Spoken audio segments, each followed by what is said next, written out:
Non, Les nouvelles missions, finis mon café. on va démarrer. On a cette semaine la deuxième paracha du quatrième livre qui s'appelle Bamidbar. Alors, le mot Bamidbar est traduit en français par le nombre, en référence à un deuxième nom de la paracha, de ce livre-là.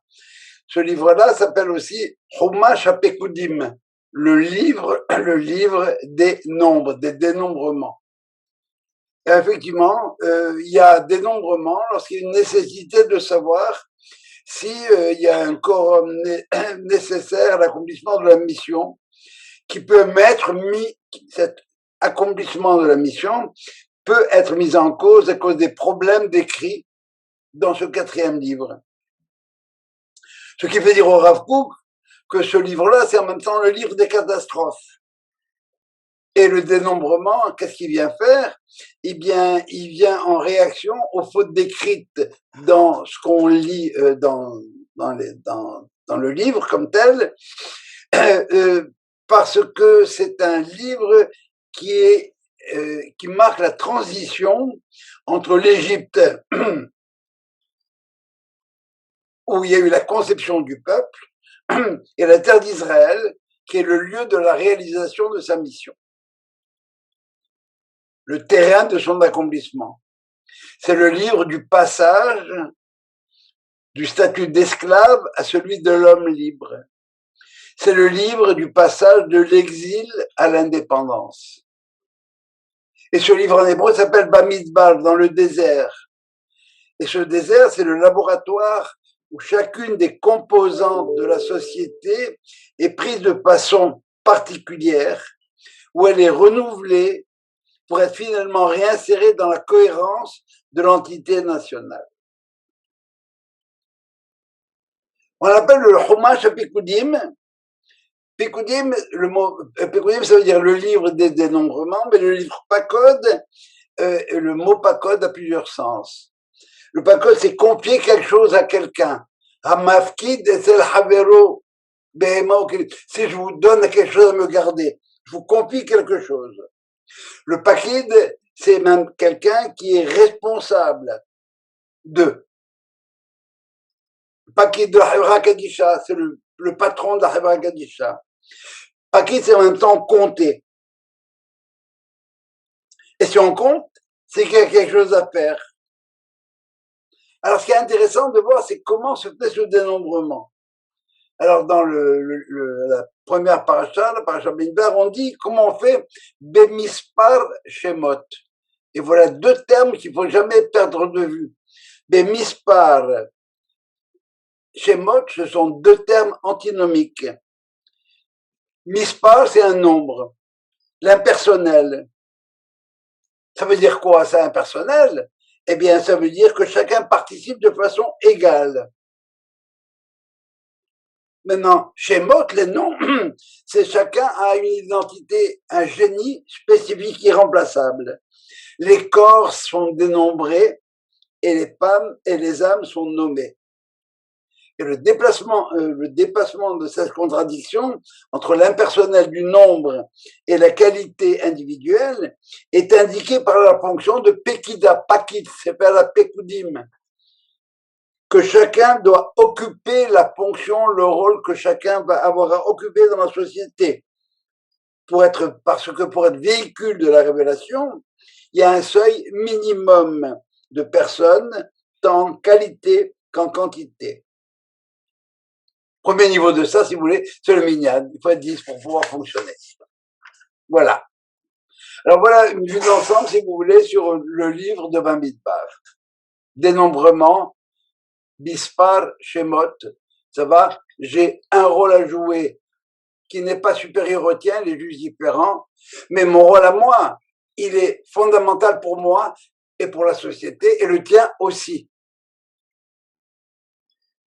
C'est la phrase du Père Cavotte, im enani limili, si moi je suis pas pour moi, qu'est-ce que je sais, à quoi je sers? Mais chez Anil et Asmimani, c'est de ne travailler que pour moi, à quoi je sers?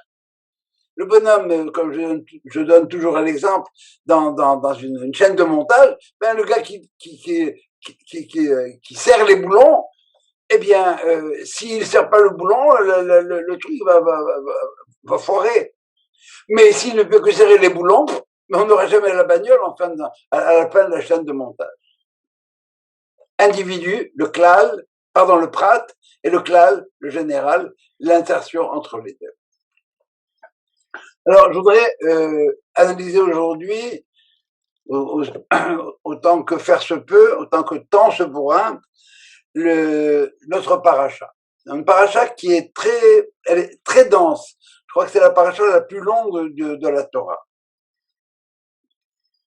Dans le premier temps, on nous parle de la tâche des Lévi'im. On est en route, comme tel, si vous voulez. Excusez-moi, est-ce que j'ai pas oublié quelque chose? Oui, je m'excuse, j'ai oublié quelque chose. Voilà. Alors, je vous parler des 5 premières parachiotes. La première paracha, c'est Bamidbar. Bamidbar, c'est le recensement nominal des familles d'Israël. Alors, il fallait arriver avec la ketouba, sa grand-mère, et dire, voilà, j'appartiens à telle famille et j'appartiens à telle tribu, afin d'organiser le campement, si vous voulez, pendant le campement quand on s'arrête, quand on fait une halte d'un côté, et la marche vers l'Eretz Israël. La deuxième paracha, la nôtre, celle qu'on va étudier, c'est la paracha de Nasso. Elle ne concerne que l'individu. Nasso et Rosh. Ça veut dire quoi? Nasso, ça veut dire élever et en même temps supporter. On va parler des têtes de pipe.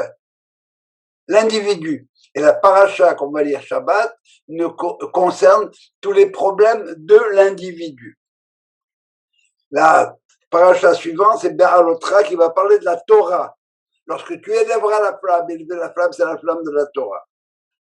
La quatrième paracha, ça va être Shelach Lecha, qui concerne la terre.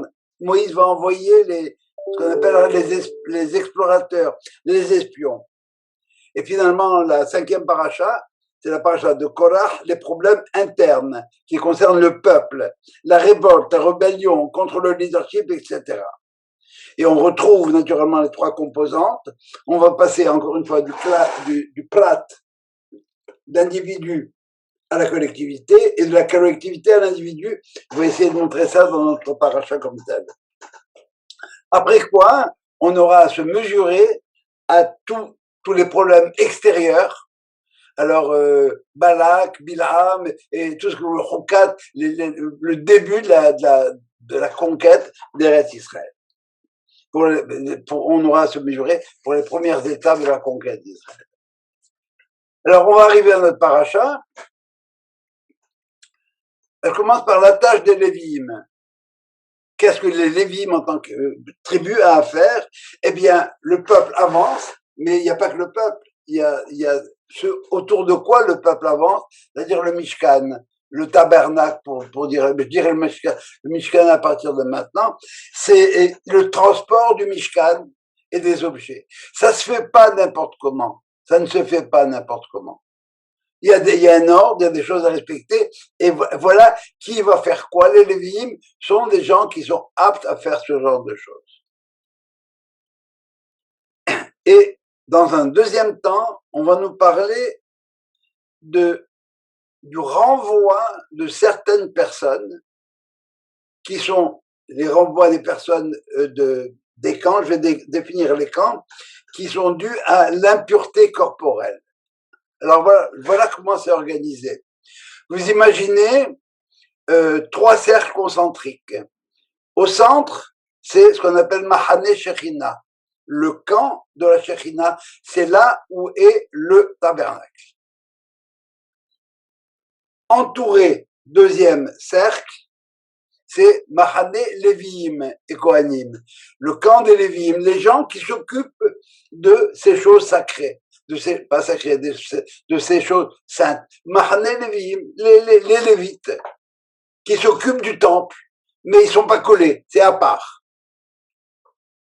Et le troisième cercle, si vous voulez, le troisième camp, c'est le Mahane Israël, le camp d'Ebné Israël. Donc il faut avoir bien en tête ces trois camps-là. Au centre, première périphérie, deuxième périphérie, et après ça, c'est le reste. Alors là, ce qu'on apprend, c'est que le lépreux est exclu des trois camps. Il faut qu'il soit en dehors de Mahane Israël. On expliquera tout à l'heure la logique de cette chose-là, parce que c'est pas évident. Le deuxième, c'est l'homme qui est atteint d'un flux. Ça va, il s'est réveillé le matin, puis il a un flux spermatique ou une blénorragie ou l'équivalent de la blénorragie. Il y a 11 cas qui définissent le flux, mais ça a à faire avec le problème de la sexualité de l'individu. Et le troisième, l'homme atteint d'un flux, il est permis simplement dans le Mahane Israël. Il doit rester dans le Mahane Israël. Il n'a pas le droit de rentrer dans le camp des Lévites et sûrement pas dans le camp de la Shekhinah. Même s'il est Lévi.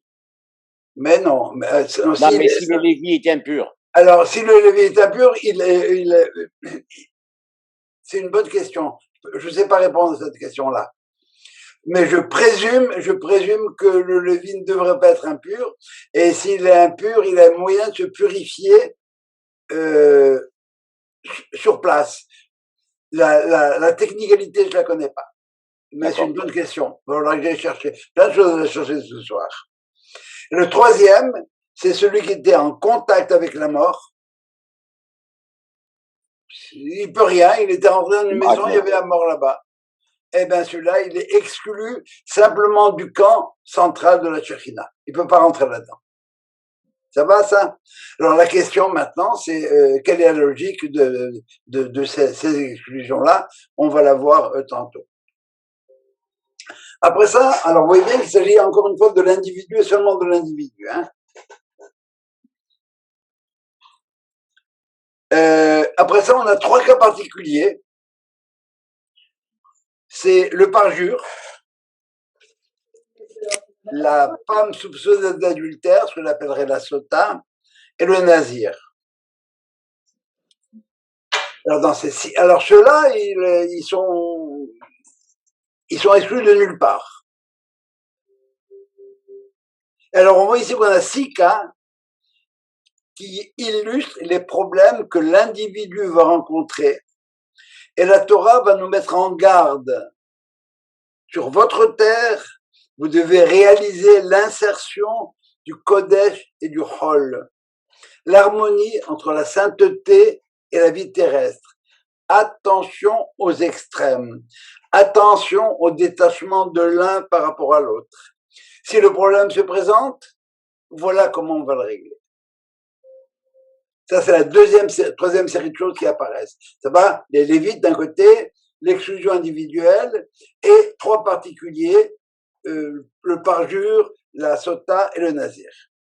Après quoi, on a la Birkat Kohanim, la bénédiction sacerdotale, et finalement, c'est 90 versets à peu près, où on voit les offrandes que les différents princes de tribus ont apporté pour l'inauguration du temple. Est-ce que jusque-là, il y a des questions? Quand on parle de temple dans le désert, c'est le Mishkan. C'est le Mishkan. Mishkan, oui, tu as raison, c'est le Mishkan. Alors, quelle est la logique de l'exclusion des camps? Alors, le premier, c'est le lépreux. Le Tzaloua, rappelez-vous, il est exclu des 3 camps. Pourquoi? Bien parce qu'on a appris que le Metzora, celui qui est atteint de ce qu'on appelle à tort la lèpre, c'est quelqu'un qui a été Motzi Shem Ra. Il parle du mal. Il dit du mal. Pierre, Paul, Jean-Jacques, il contrôle pas ce qu'il dit. Il peut vous parler de n'importe qui, le démolir et des fois, même sans faire attention. La Shonara, je vous ai déjà dit, si on est en train de bavarder entre nous, je dis, ah, vous savez, la femme de Moïse, eh bien, elle est enceinte. J'ai dit de mal, hein, il faut dire Mazal Tov.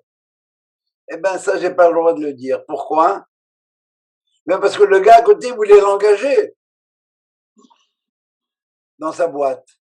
Mais s'il apprend qu'elle est enceinte et qu'elle veut pas le dire, il va pas prendre le risque de l'engager. Et par conséquent, c'est un problème, c'est quelqu'un qui a un problème avec la société. C'est ça le Lachon Hara. Alors, qu'est-ce qu'il devra faire? Eh bien, il devra expérimenter la solitude pour régler son problème de dégénérescence sociale. On l'isole des trois camps. Tu as un problème avec la société, alors voilà. Si tu ne penses pas que la vie est fantastique, il y a un proverbe comme ça que j'adore, c'est tu ne penses pas que la vie est fantastique, essaye de manquer un jour. Si tu ne penses pas que c'est bon de vivre en société, alors isole-toi. Tu vas voir ce que c'est que de ne pas être en société. Et de la même manière que tu veux pas qu'on te dise ce qu'on pourrait dire de toi, eh bien, fais attention à ce que tu dis des autres. Et on comprend maintenant qu'ils sont en dehors des trois camps. Le deuxième, je termine les trois, et je vous donne la parole. Le deuxième, c'est le Zav, celui qui a une impureté qui se dégage de son corps à cause d'un dérèglement sexuel. Eh bien, il a besoin de régler son problème affectif. Où est-ce qu'il peut le régler? Eh bien, c'est dans la société, au sein de sa tribu.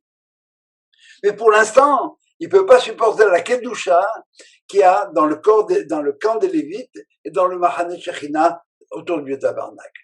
Donc, là-bas, tu es pas encore au niveau, tu peux arriver là-bas. Tu as un problème de sexualité. Voilà. Alors, tu as un problème affectif que tu règles de la manière dont tu le règles. Alors, va à l'extérieur. Pardon. Reste avec ta tribu, ne t'approche pas ni du Mahane Lévia, du camp des Lévites. Il y a une Kedusha là-bas, ni du camp du tabernacle, parce que la Kedusha elle est encore beaucoup plus forte là. Voilà. Alors, règle ton problème en famille. Et probablement tu auras besoin de l'aide de la famille pour régler ce problème-là. Le troisième, c'est celui qui est Tamen et pêche. Il était en contact avec la mort. C'est pas sa faute, le pauvre. Il n'est pas responsable du fait que la mort n'existe. Mais il peut pas être en contact avec le tabernacle. Là-bas, il y a une densité de Kedusha qui peut pas le supporter. De la même manière que le Kohen lui-même ne peut pas être en contact avec la mort. Qu'est-ce qu'on apprend de là? Eh bien, on apprend qu'il y a des niveaux de présence de la Shekhinah, première chose. Deuxième chose qu'on apprend dans ces trois cas, on est éloigné du Mishkan avec une distance qui est proportionnelle au degré de souillure. Et puis on remarquera quoi? Eh bien, on remarquera les trois dimensions. La lèpre, c'est une dimension horizontale. Le flux comme tel, c'est ponctuel, il y a un problème de sexualité, et le problème de la mort, c'est le rapport entre moi et le bon Dieu. C'est clair ça? Alors, par rapport à ça, est-ce qu'il y a des questions? Oui, il faut que tu unmute, Evelyne. Tu m'entends? Maintenant, oui. Ok. Le Mishkan avec les trois camps concentriques était constamment en déplacement. Oui. Alors quand on excluait le Metzora, où on le mettait? Où il allait? Non, alors attends, on parle maintenant des campements. Une fois qu'on est installé pendant la marche, on marche selon un certain ordre. Maintenant, on campe.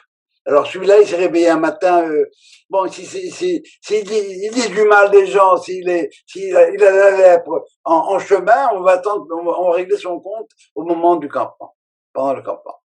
Mais pendant les mouvements, pendant les déplacements, il est avec sa tribu. Il n'y a pas le choix. Tu voyages pas tout seul. D'accord. Ok. Merci. Autre chose? Alors, c'est important de voir les trois dimensions là. Hein. Je crois que c'est important. Je m'excuse. Moi, je vais mis ça.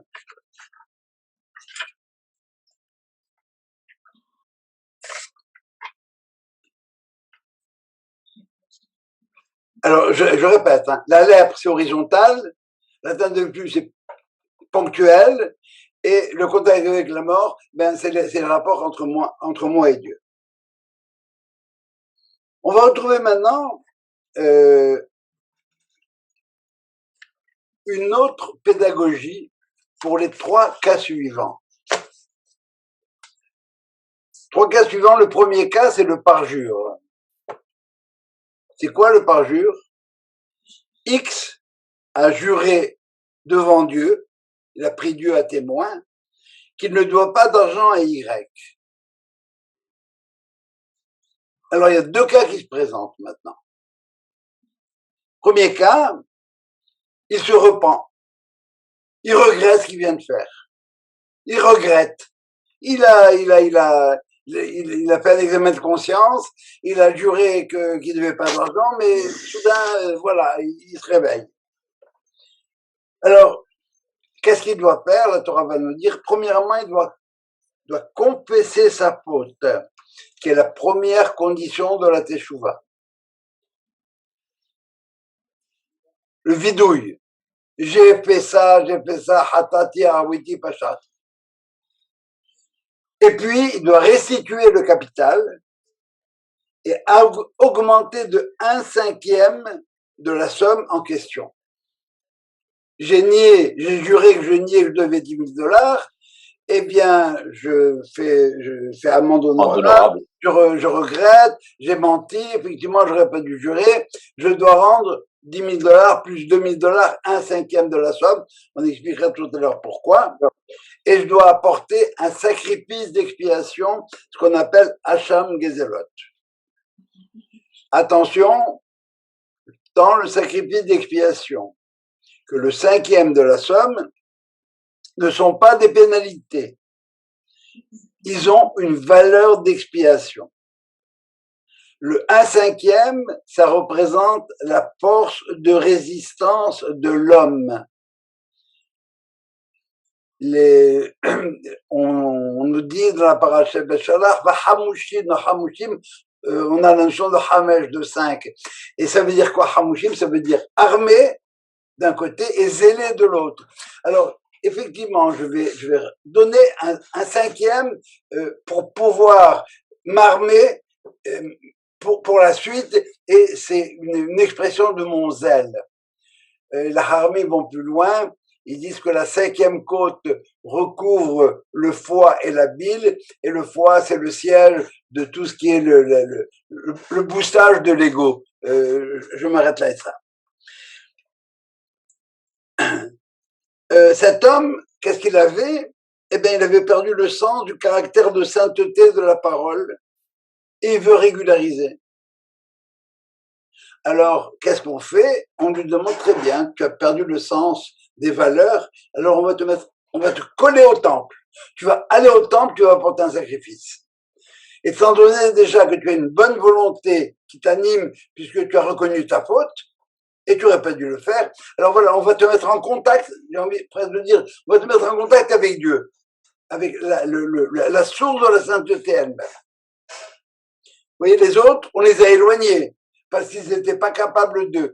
Non, celui-là, il prend conscience d'eux, alors très bien, alors on va le rapprocher. C'est une pédagogie qui est complètement différente. Est-ce que la confession existe chez nous? Ça veut dire quoi, confession? Qui dit j'ai péché. Non. Tu confonds avec la confession à l'église. Oui. Confesser, là, le fait de confesser, c'est avouer une faute. C'est rien de plus. Et c'est la première condition de la Teshuvah. Très bien. Tant que tu n'as pas reconnu que tu as fait une faute, qu'est-ce que tu attends pour le faire? Il faut que ça sorte de ta bouche. Et ton copain Sigmund Freud, il te dira bien sûr, tant qu'il a pas dit, ben la catharsis ne s'est pas opérée. Et alors c'est comme ça qu'on le guérit. il commence à sortir, il sort ce qu'il y avait à l'intérieur. Et là, il commence à guérir. C'est le début, le vidouille. Le vidouille. Pardon? C'est le vidouille. C'est ça ce que je dis, Vedvada, le vidouille, ça. Vous allez avoir ici une surprise, c'est que Monsieur X, il a juré qu'il ne devait pas d'argent à Y. Hein. Alors s'il se repent, alors on sait ce qu'il doit faire, il rend la somme et 20% en plus, et il apporte un sacrifice d'expiation. Et le mec il compte, et le mec il veut pas reconnaître la chose. Moi, j'ai juré, je maintiens que j'ai juré. Et il y a 15 personnes qui arrivent et disent, comment tu as juré? Qu'est-ce que tu as juré? On l'a vu quand il t'a donné l'argent. On sait que tu lui dois ce pognon-là. Paye! Le tribunal va l'obliger à payer. Est-ce qu'il va payer juste le capital ou il doit payer le 20% en plus? S'il reconnaît, oui. S'il ne reconnaît pas, non. Est-ce qu'il doit apporter un service d'expiation? Ben non. Ben non, il n'a pas paye pas le capital. Ben non, justement non. Le sacrifice ne peut venir réparer que des fautes involontaires. Alors si j'ai juré à tort, eh bien c'était quasiment, ça veut dire que j'ai pas assez réfléchi. Il n'y a pas de sacrifice qui va venir expier une faute volontaire. Ça, il faut bien le savoir. Je sais pas si on étudiera un jour la notion des corbanotes. Sacrifice, c'est une mauvaise traduction. Le korbanot, c'est le rapprochement avec. Tu se rapprocher, Carole. Eh bien, tu veux te rapprocher, bon, ben c'est bien. Mais tu veux te rapprocher, si tu as fait une faute comme telle, va d'abord faire tes chouvas. Quand tu auras fini tes chouvas, tu pourras pas apporter un sacrifice pour cette faute-là. Tu pourras offrir un sacrifice comme ça, merci bon Dieu, un holocauste ou un sacrifice rémunératoire. Merci bon Dieu de m'avoir, mais pas pour la faute volontaire, ça n'existe pas. Donc, il apporte que l'argent et il s'arrangera avec le bon Dieu pour le reste. Hein, ça c'est, tu veux pas reconnaître, très bien, mais là-haut, tu t'arrangeras avec le bon Dieu. Et troisième chose qu'on apprend, c'est que, et je rentre pas dans le détail parce qu'il faudrait analyser ce truc-là pendant 3 heures, c'est que c'est valable même si tu as pris de l'argent à un converti ou à un étranger. Tu as juré qu'il tu lui dois pas d'argent à ce converti-là, eh bien, tu es parjure comme pour le reste, et on insiste par rapport à ça, on met en face par rapport à ça. Question par rapport à ça? Non? Très bien. Alors, le deuxième cas, dans ce triptyque-là, c'est ce qu'on appelle en français l'ordalie. L'ordalie, c'est un jugement où on fait appel au ciel pour juger. Un homme soupçonne sa femme d'adultère à tort ou à raison. Il l'a prévenu. Je veux plus que tu rencontres monsieur X. Il a prévenu devant un témoin. Et elle pense que monsieur X est juste un très bon copain à moi. Ça me fait du bien de le rencontrer. Je peux pas le rencontrer en public. Je m'isole avec lui. Crois-moi, chérie, j'ai rien fait de mal. Je ne veux pas de ça, comme tel.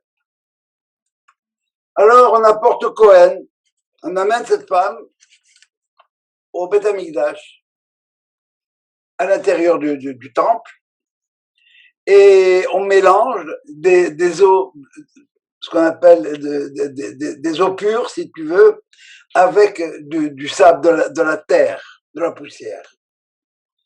Ces eaux amères qu'elle va boire sont utilisées pour effacer la malédiction qui s'attacherait à un coupable éventuel. Et un coupable éventuel. Et elles sont bues par la femme. Si elle est coupable, il y aura sanction. Sinon, il y aura récompense. Je crois qu'on a déjà étudié ce cas-là pour l'histoire de Hannah. Hein, on a étudié ça la semaine dernière, il y a 2 semaines.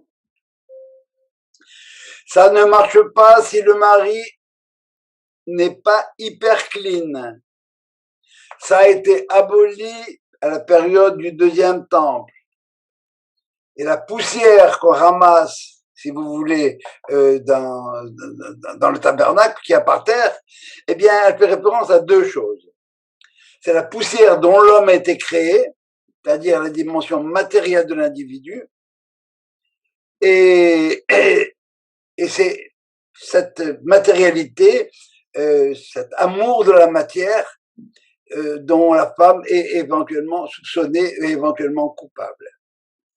Mais c'est aussi à la poussière à laquelle fait référence Abraham lorsqu'il dit moi je me considère comme poussière et cendre.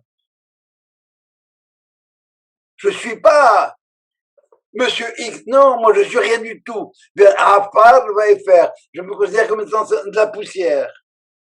Alors si la femme est coupable, eh bien, ou pas coupable, le test va montrer si elle est dans la direction d'Abraham, ou bien c'est la dimension je me sens moi poussière et cendre. Ça veut dire, bon, mon ego, mon corps, etc., ça n'a pas d'importance pour moi. Encore, il doit avoir une importance, mais pas une importance capitale. Ou bien, c'est mon corps qui prime. Alors, qu'est-ce qu'on va faire avec ces eaux-là? Le prêtre va écrire des choses. Jo, Oui. J'écoute. Jo, ça veut dire que qu'il n'y a que la femme qui est sujette à ce genre de test et pas l'homme. Est-ce que l'homme peut être soupçonné d'adultère?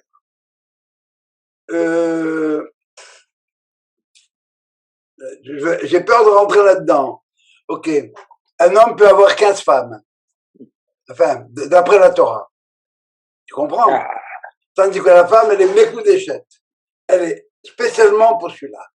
Étant donné que l'homme peut shooter dans différents azimuts, alors il a peut-être besoin de différents catalyseurs pour réaliser ce qu'il a réalisé. oui. Ce que fait la femme, elle prend ce qui a été réalisé par cet homme-là, et selon ses modalités à elle, elle le prend, elle l'installe, elle le renforce. Autrement dit, la définition de l'adultère, en ni ouf ela eshet ish. On ne parlera d'adultère que lorsqu'il s'agit d'une femme mariée. Un homme qui va avec une femme mariée, quand je dis mariée, c'est Kedat Moshe Israël, hein, pas mariée à l'église ou à la mairie, hein, pareil sous la choupa. Cette femme, elle est mécoudéchette, elle est exclue de tous les autres, elle se consacre à aider cet homme à faire ce qu'il a à faire. Ça va? Maintenant, l'homme qui irait vadrouiller à droite et à gauche, sauf s'il est avec une femme mariée, il est partenaire dans l'adultère. Et donc, ça va, la femme commet l'adultère, l'homme est partenaire dans cet adultère-là avec cette femme. S'il va ailleurs, il est passible d'autres interdits. Il y en a 3. Mais c'est pas ce qu'on appelle adultère. C'est clair, ça? Oui, makes sense. C'est pas sympathique? Non, c'est pas sympathique? Bon, et encore une fois, non, ce que je comprends, non, c'est pas que c'est sympathique. Moi, ce que je comprends, c'est qu'une femme ne peut être enceinte, c'est plusieurs femmes à la fois. Pardon? Je n'ai pas entendu, tu viens plus fort. Ce que je dis, c'est qu'une femme ne peut être ensemencée que par un seul homme à la fois. Tandis qu'elle peut ensemencer plusieurs femmes à la fois. Mais ça, c'est la palissade. c'est dans la nature, dans la physiologie de l'homme et de la femme. Mais de L'homme toute peut façon, être ensemencé Non, exactement, la femme ne peut être mais ensemencée une seule fois. Attendez, il y a une chose qui va oui, pas. Il y a mais Loulou, je te donne la parole après. je dis, Ce que tu dis, c'est que la femme, comment s'appelle le mariage en hébreu? C'est Kiddushim. Dans la Kedusha, il y a une notion de séparation. Areat mekudeshet li, tu es exclu, tu es interdite à tous les autres hommes du monde, à part moi. Tu t'occupes de moi, essentiellement. Ça va? Maintenant, s'il y a divorce, n'importe quoi, bon, elle peut aller ailleurs. Ce même homme-là en question, comme j'ai dit tout à l'heure, il peut avoir 3 femmes. Pour réaliser ce qu'il a en lui, s'il peut, bon, au niveau du principe de la Bible, aujourd'hui c'est interdit, hein, sur des cas très très très particuliers, eh bien bon, effectivement, un homme peut faire, s'il a 3 femmes, il peut avoir 3 enfants le même jour, la même semaine, avec les 3 femmes, effectivement. Mais il y a un paquet de conditions autour de ça. Alors, je répète, ça ne veut pas dire qu'un homme qui irait vadrouiller ailleurs soit quitte de toute faute. Il y a trois interdits, encore une fois. Il y a Nida, il y a Zona, il y a trois interdits. Je ne vais pas rentrer là-dedans. Mais ça s'appelle pas adultère, c'est tout. Alors maintenant, qu'est-ce qu'elle vient faire? Pourquoi est-ce que cette femme-là va au temple? Parce que il faut d'abord, bon, c'est relativement clair que si le mari est jaloux, il y a quand même quelque part une part de responsabilité chez la femme. Parce que si moi, la femme, je sais que j'ai un mari qui est complètement malade, jaloux, malade, eh bien, théoriquement, je devrais faire gaffe à ne pas le mettre dans cette situation-là, parce que je vais finir au temple. Ça va? Alors, je ne suis pas en train de dégager. Non, c'est que tu vois pas la tête des gens, mais moi, je vois la tête des gens. Il y en a qui considèrent que ça semble injuste. Je définis l'adultère. L'otin af, Rachid nous dit, en ni ouf, et là. Non, je suis d'accord avec toi. Voilà. Et je crois qu'on avait étudié la semaine dernière dans la structure des commandements. Ça veut dire que moi, qui vais avec le bonhomme qui va avec une femme mariée, oui. il se déprécie déjà lui-même comme tel, à part le fait qu'il est contrevenu à un commandement. Loulou, tu voulais dire quelque chose? Tu es en mute, je t'entends pas. Non, ça y est, on a répondu tout à l'heure. J'ai dit tout simplement que la femme ne pouvait pas être ensemencée. Ne pouvait être ensemencée tout simplement. Oui, effectivement. Alors, qu'est-ce qui se passe? Qu'est-ce que fait le Cohen quand il amène la femme au temple? Eh bien, il écrit des choses, il y a le nom de Dieu, et il prend l'eau en question, et il efface le nom de Dieu. Il efface. Il n'y a pas de shalom baït. Qu'est-ce qui garantit le shalom dans le monde? C'est l'union harmonieuse des 4 lettres du nom de Dieu, Yud, Ke, Vav, Ke. Et à cause de ce couple-là, les lettres du nom de Dieu sont séparées et sont diluées, sont effacées. Ce qui va amener une exigence de paix qui va ébranler le couple, qui va rechercher la paix. De la même manière que tout à l'heure, le gars qui avait juré, il prenait pas la valeur de la parole au sérieux. Il peut jouer, je jure sur la vie du bon Dieu, tout ce que vous voudrez, etc. Alors on le colle au temple pour lui dire bon, alors voilà, maintenant tu réfléchis là, hein. Alors voilà, parce que maintenant tu es près de la sainteté. On y va. Et maintenant la même chose. On ramène le couple. Cette ordalie-là, si vous voulez, ben, elle a un seul objectif, c'est de rétablir le shalom dans le couple. Si toutefois il y a moyen d'avoir shalom, et que la femme a été, bon, ben, c'est le mari, là, il a convergé dans sa tête, quoi. Il a besoin de voir un psy, ou bien la femme a besoin d'apprendre qu'elle a un malade de mari, et qu'il faut faire gaffe, effectivement. Bon, ben, ce qu'il ne sait pas, ça lui fera pas de mal, mais figure-toi qu'à la fin, il va finir par le savoir, et ça va faire mal. Alors ces gens-là, on les amène au temple, on efface le nom de Dieu, ça ébranle les mondes, et puis voilà que maintenant, on revient. Ça va? Et alors le shalom va se faire. Et la femme va être récompensée, et le mari aussi. Mais qu'est-ce que ça donne de, si j'ai bien compris, on marque le nom de Dieu sur un papier et après on l'efface dans l'eau où il y a le. Alors, dans ce qu'on a marqué, c'est toutes les imprécations qu'il faut. Tu ne veux pas rentrer dans le détail. Si tu regardes là-bas, on va te dire ce qui avait écrit une phrase, mais ce qui est important, c'est qu'on a effacé le nom de Dieu. Et c'est le tétragramme, comme tel, qui garantit l'équilibre et le shalom du monde. Parce que le tétragramme, ça représente les 10 firotes, les 10 niveaux. C'est-à-dire le nom de Dieu a été mis dans l'eau, c'est ça? Que la femme va boire. Non? Oui, ça veut dire que il y a toute une phrase comme telle dans lesquelles le Cohen met les imprécations, et dans ces imprécations-là, il y a le nom de Dieu. Alors cette eau-là, l'eau lustrale qu'on met, on efface avec ça tout ce que le Cohen a écrit. Ça va? Et c'est ça ce que la femme boit. Okay. Alors l'idée, encore une fois, de base ici, c'est quoi? C'est que le shalom dans le monde est garanti par les 4 lettres du nom de Dieu. Ça va? Mm-hmm. Et c'est ce shalom-là, il n'existe plus dans le monde parce que ça va pas entre le couple. Il n'y a pas de shalom baït. Donc ça ébranle les sphères du monde. Et on espère en même temps madame et monsieur. Et par conséquent, il y a une volonté chez eux de rétablir ce shalom-là, et par conséquent de restituer la plénitude du nom de Dieu. Okay. C'est bon jusque-là? Mm-hmm.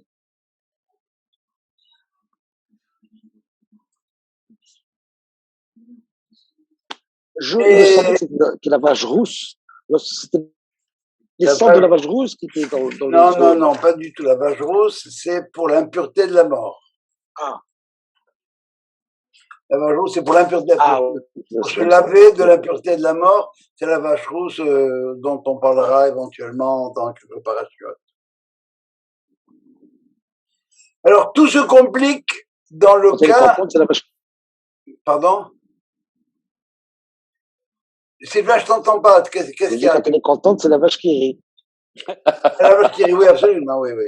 J'ai dit, quand elle est contente, c'est la vache qui rit. Ah, oula.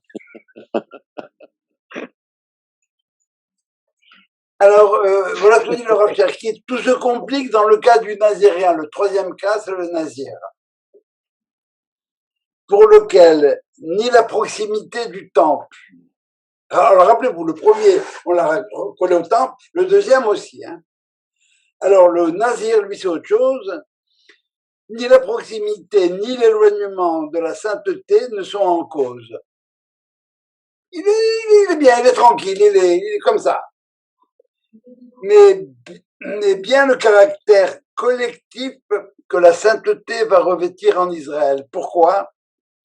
Parce qu'il est vrai que tout sentiment religieux doit trouver sa source dans la parole révélée à tout Israël, en tant que peuple, Kedoshim Tiyu. Mais il est parfois nécessaire de laisser une place provisoire à une personnalisation de l'expérience de la sainteté. C'est cette nécessité qui institue le statut du nazir. Un saint particulier qui vit à une période de sa vie, qui veut vivre à une période de sa vie à la manière des prêtres. Alors, qu'est-ce qu'il veut le nazir? Eh bien, il veut expérimenter, il veut être comme un Kohen Gadol. L'aspiration, la poussée mystique, si vous voulez. Alors, il va être comme le Kohen Gadol, il va pas boire de vin, dimension sociale, il va pas se laisser pousser les cheveux, dimension individuelle, esthétique, et pas de contact avec la mort, rapport avec Dieu comme tel. Son ascétisme va être limité dans le temps. À la fin, il devra boire du vin, se laver la tête, se raser les cheveux, et apporter un sacrifice d'expiation. Alors là, il y a deux cas. Ou bien c'est un vrai nazir. il a vraiment senti ce besoin-là. Et on raconte l'histoire de Shimon HaTzadik, qui était un grand prêtre, qui a dit qu'il avait vu venir chez lui quelqu'un du Sud qui avait fait un vœu de Nazira. Il avait une chevelure extraordinaire. Il lui a dit, mon fils, qu'est-ce qui t'a pris de vouloir te couper les cheveux, parce qu'à la fin de la période du Nazira, tu vas te couper les cheveux. Qu'est-ce qui t'a pris? Il a dit, une fois, j'étais en train de me regarder dans l'eau du puits, et j'étais imbu de ma personne. Et je me suis dit, dis-moi, toi, le Serara, tu crois que tu vas m'avoir à moi? No way. Alors, par précaution, il a fait un vœu de naziréen. C'est le thème principal des vœux. Est-ce que c'est bien ou c'est pas bien de faire un vœu? La réponse est que c'est pas bien de faire un vœu. Mais il y a des moments où j'ai pas le choix que de faire un vœu. Si je ne m'engage pas formellement, je le ferai pas.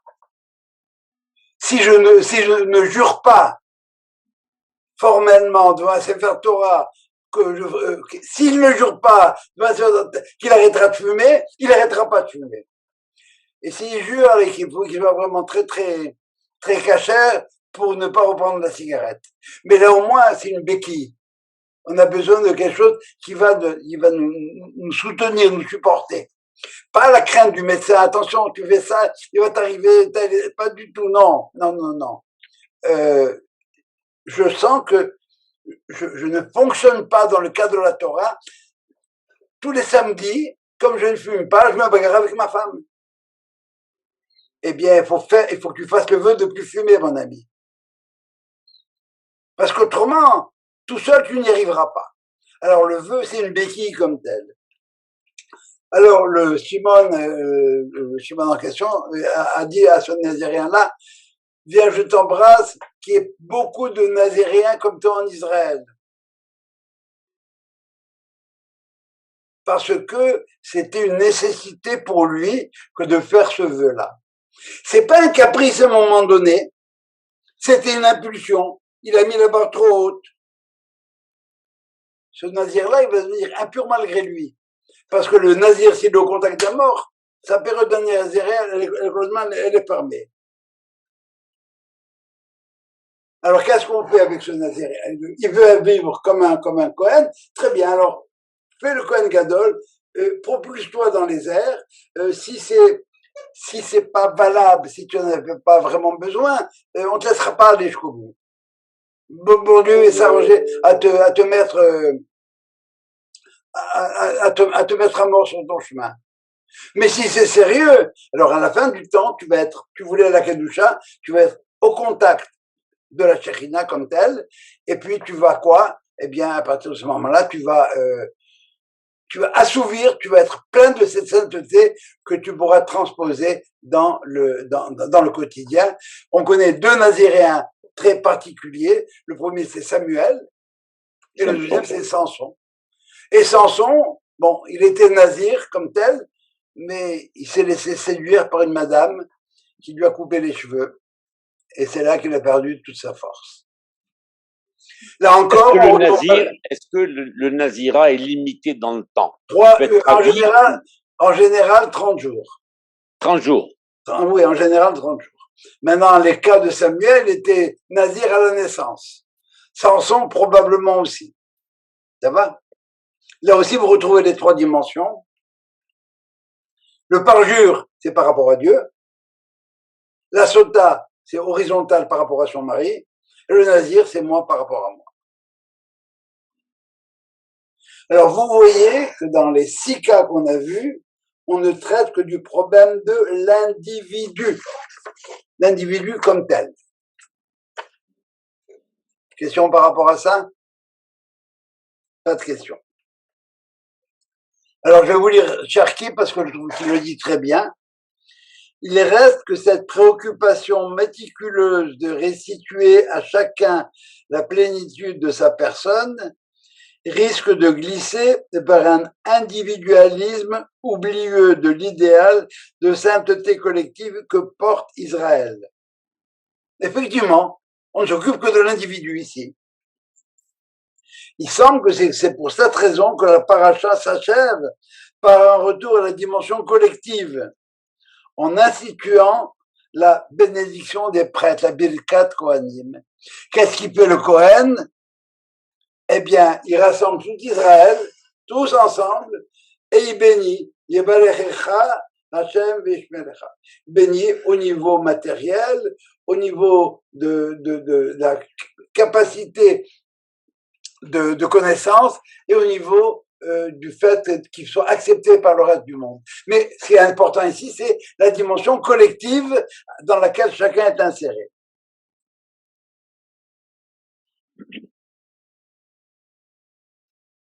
En effet, les Kohanim ont le devoir d'aimer sans exception toutes les communautés qu'ils bénissent. C'est pour ça que on est passé du prat, l'individu, au klal avec la Birkat Kohanim. Alors qu'est-ce qu'il y a? Je suis noyé dans le prat, dans le klal, pardon, je suis noyé dans la collectivité? Eh bien non. Dans cette collectivité, il y a des spécificités. Et vous allez avoir 12 fois l'offrande des princes qui est sur le mode du copier-coller. Il n'y a que le nom de la tribu et le nom du représentant de la tribu qui est nommé. Et là, on retrouve la dimension individuelle, si vous voulez, qui est au niveau de la tribu, bien sûr, mais la spécificité de chaque individu au sein de sa tribu. Et c'est pour ça que les tribus, ça représente une forme d'individualité. Je vous l'ai déjà dit plusieurs fois. La dimension de l'homme comme tel, l'homme c'est Adam. Et Adam, c'est l'être avec son génie propre. Mais il n'y a pas une seule façon d'être Adam en Israël. Il y a 12 tribus. Il y a une façon d'être homme à la manière des Lévites, une façon d'être homme à la manière de Zebulun, c'est de faire du business, à la manière de Issachar, c'est d'être à la yeshiva, à la manière de Naphtali et de Gad, c'est l'armée, etc., etc., etc. Et comme par hasard, c'est pas une preuve, mais c'est une illustration. La valeur du mot Adam, c'est 45. 45 fois 12, c'est 540. Avec le 1 qui les unit, ça fait 541. Vous avez deviné que c'est la valeur numérique du mot Israël. C'est quoi Israël? C'est les 12 manières spécifiques d'être homme, mais réunies tout ensemble, chacun avec son devoir, son objectif, comme si vous voulez, dans une armée où chaque corps d'armée a quelque chose de spécifique à faire. Aujourd'hui en Israël, eh bien, c'est les avions, mais il y a d'autres moments où bien où c'était l'artillerie, où c'était les soleils, les tanks, etc. Voilà ce dont il s'agissait dans la paracha de la semaine, voilà ce qu'il s'agissait dans le livre de Bamidbar. Avant de vous donner la parole, je vais vous dire que mercredi prochain, il n'y aura pas cours, parce qu'il y a l'Assemblée générale de Or HaChaim, ils utilisent le Zoom. Est-ce que vous avez des questions sur ce qu'on vient de voir? Merci. Est-ce que Bravo. c'est clair? Oui. Ouais. Magnifique. Et bon anniversaire. Allez, bonne santé! Merci. Allez, bonne santé. Je peux faire ça.